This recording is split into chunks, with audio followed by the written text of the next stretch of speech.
عورت کا احرام کیا ہے؟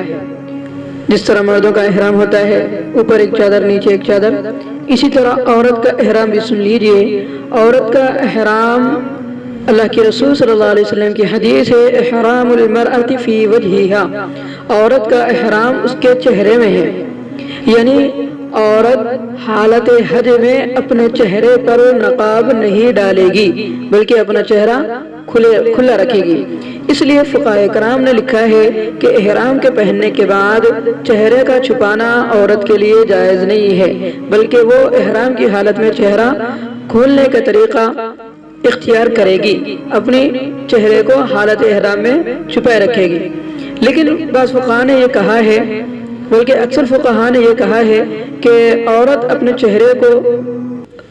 چہرہ کھولنے کا جو طریقہ اختیار کرے گی وہ ایسا طریقہ اختیار کرے گی کہ عورت اپنے پیشانی پر کوئی کانی دار چیز رکھے گی، یعنی کوئی ایسی چیز جو اس کے پیشانی پر لگی رہے اور اس کے پیشانی سے تھوڑا دور پر رہے، اور اس کے اوپر کپڑا ڈال دے گی۔ اب اگر سامنے کوئی غیر محرم آ جائے تو کپڑے کو نیچے کر لے، اور اگر کوئی نہ ہو تو کپڑے کو اوپر اٹھا دے۔ اس مسئلے میں حضرت عائشہ رضی اللہ عنہ کی ایک حدیث ہے، حضرت عائشہ رضی اللہ عنہ سے اس چیز کی حدیث سے اس سلسلے میں رہنمائی ملتی ہے۔ ام عائشہ فرماتی ہے کہ ہم لوگ رسول اللہ صلی اللہ علیہ وسلم کے ساتھ احرام کی حالت میں تھے،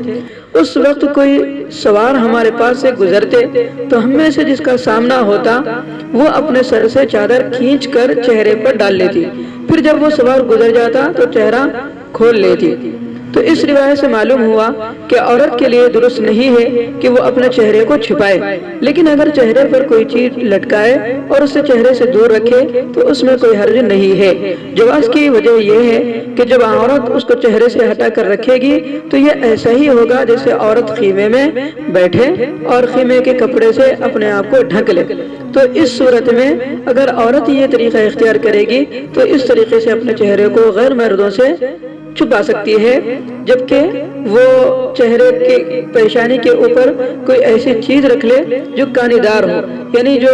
نکدار ہو، جو